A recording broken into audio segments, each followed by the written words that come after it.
देखिए, पहले बात तो ये मैं फिर कह रहा हूँ, और ये एक सिंपल लॉजिक है और कुछ नहीं है। फ्राइडे को 550 पॉइंट ऊपर थे आप, आज आप और 500 पॉइंट ऊपर खुल रहे हैं।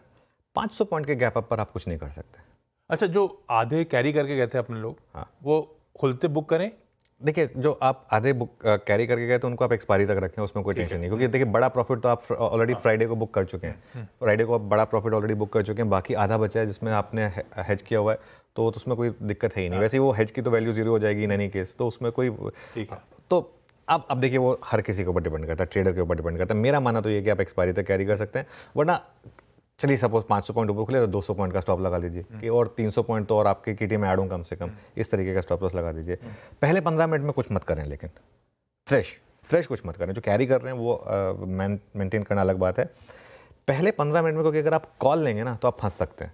भले ही मेरा व्यू ये है कि यहाँ पे भी मार्केट रुकेगा नहीं, लेकिन पहले 15 मिनट में कॉल्स की वैल्यू बहुत तेज़ी से बढ़ेगी, क्योंकि हर कोई कवर करने आएगा जो कॉल राइटर्स होंगे, और हर कोई लेने के लिए आएगा। तो इसके लिए वो तर्क संगत नहीं होगा।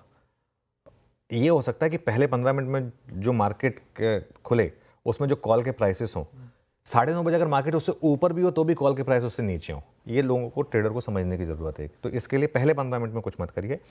बाजार में अब आप वेट करिए कि प्रॉफिट बुकिंग कहाँ खत्म होगी। देखिए, कुछ लोग प्रॉफिट बुकिंग करने भी आएंगे, ये भी मैं बोल रहा हूँ बार बार। जहाँ प्रॉफिट बुकिंग खत्म हो, मार्केट ऐसे सपोज ऐसे खुला, गैप अप पे हल्का सा नीचे नीचे नीचे आया, एक जगह पे आके वो वापस ऊपर आएगा, वहाँ पर कोशिश करें बाय करने की। जहाँ पर भी बाय कर रहे हो आप, और पहले 15 मिनट कुछ मत करें, पहले 30-45 मिनट जो भी है उसके लो का एक बेसिकली स्टॉप लॉस लगा दें।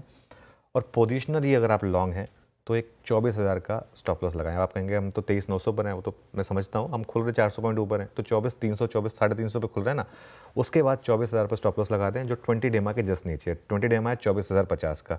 अब इस मार्केट में थ्योरी ये रहेगी कि अब 20 डेमा के जब तक अब आप ऊपर रहेंगे, बाय ऑन डिप्स। अगर इसके नीचे बंद हो गए तो हम उसको रिविजिट करेंगे। मैं फिर कह रहा हूँ, तो मैं उसको फिर रिविजिट करूँगा।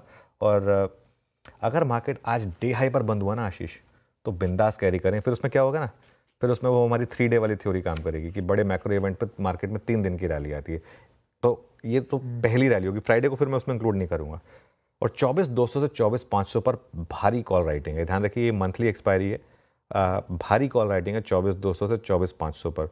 तो मुझे हैरानी नहीं होगी कि ये सारे लेवल्स एक बार के लिए निकलने शुरू हों, 24,200, 24,300, 24,400 और फिर 24,500। और अगर ऐसा हुआ, और मैं बार बार एक चीज़ ऐड कर रहा हूँ, मार्केट में हर चीज़ के लिए तैयार रहना होता है हमको। ये मेरी एक थ्योरी है, हो सकता है मैं गलत साबित हूँ, और इसके लिए मैं हर चीज़ को जो है वो बार बार वो कैवेट ऐड कर रहा हूँ। लेकिन अगर वो थ्योरी सही निकलती है तो इसी एक्सपायरी में 24,800 से 25,000 ये भी पॉजिटिव है। और एक चीज़, अगर तो ये नंबर्स मार्केट आवर्स में आ गए होते ना, तो उस दिन तो निफ्टी 1000 पॉइंट ऊपर होता, क्योंकि उस दिन क्या होता है ना, उस दिन सब इम्पल्सिव डिसीजन ले रहे होते हैं उस समय।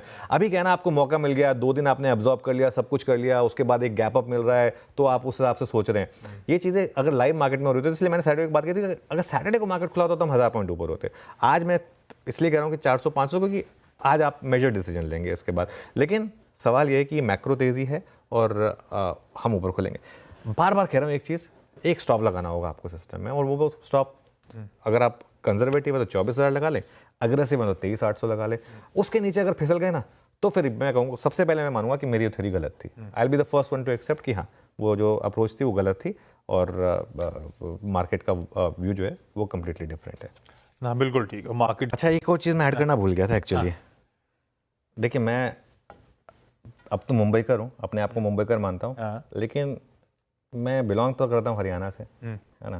तो जो हरियाणा के इलेक्शन आए थे ना, आपको एक चीज़ बताऊँ, पिछले 15 या 20 साल का इतिहास उठा के देख लीजिए, जो हरियाणा जीतता है वो उसके बाद ट्रेंड सेट करता है। तो आई थिंक कुछ हद तक शायद मार्केट में भी ट्रेंड सेट हो चुका है। खैर एनीवे, अब निफ्टी बैंक पर आते हैं। निफ्टी बैंक, एक चीज अपने कहा, रेलवेज, डिफेंस, ये सब फोकस में रहेंगे। निफ्टी बैंक पे जाऊँ, सरकारी बैंक्स भी तो फिर ऐसे आउट परफॉर्मेंस वाली पॉकेट हो सकती है। आशीष एक चीज़ बताऊँ मैं आपको, आपने जो थर्सडे के लो से ऊपर जाने की बात की और फ्राइडे की, उसमें आपने निफ्टी जुड़ा था। बैंक निफ्टी तो उससे बहुत ज़्यादा चला था। और थर्सडे को जब वो अदानी वाले फैक्टर पर bank Nifty 6%, PSU bank Nifty जब 5-6% नीचे था, मैंने प्रॉपर अरिथमेटिक के साथ बताया था कि हमारे बैंकों का तो कोई एक्सपोजर ही नहीं है वहाँ पर, तो इसके लिए इतना। और एसबीआई आई थिंक 760 पे मैंने एसबीआई पे एक बोला था कि इससे बेटर आपको रिस्क रिवॉर्ड नहीं मिल सकता। 760 था उस दिन एसबीआई, ऑलरेडी 816 पे हो गया और आज ये हो सकता है कि 900 भी चला जाए या उसके आसपास भी चला जाए। तो उस दिन तो इतना अच्छा रिस्क रिवॉर्ड था, वो उस दिन तो ब्लाइंड बाय था उस दिन। लेकिन खैर वो मैं जब बिग स्टॉक पर आऊँगा तो डिस्कस करूँगा।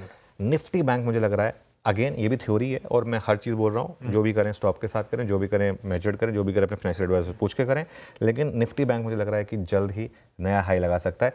और एक चीज़, निफ्टी बैंक ने इस पूरी गिरावट में आउट परफॉर्म किया है। अगर आप निफ्टी बैंक के साथ रहे ना, भले ही आपका पैसा ना बनाओ, लेकिन आपको पैसा गया नहीं है। आप बैंक निफ्टी का 1 महीने का चार्ट ले आइए, जो 1 महीना मार्केट के लिए काफ़ी खराब रहा है, उसका 1 महीने का चार्ट देख लीजिए, या तो मैं तो कहता हूँ इवन 2 महीने का चार्ट देख लीजिए, जो अक्टूबर और नवंबर, पूरा अक्टूबर नवंबर का चार्ट है वो देख लीजिए बैंक निफ्टी का। है क्या? एक बार लेकर आइए, ये देखिए, ये 3 महीने का है 0.02%, और एक बार 1 महीने का और दिखा दो मेरे को, उसके बाद आई थिंक क्लियर हो जाएगा। ये देखिए, भले ही पैसा बना ना हो लेकिन गया नहीं है, ठीक है, अगर आप बैंक निफ्टी में रहे। और फ्राइडे को भी बैंक निफ्टी ने आउट परफॉर्म किया था, और फ्राइडे को बैंक निफ्टी एग्जैक्ट 20 डेमा पर बंद हुआ है। निफ्टी तो आज 20 डेमा के ऊपर निकलेगा, बैंक निफ्टी तो फ्राइडे को ही 20 डेमा पर बंद हुआ है।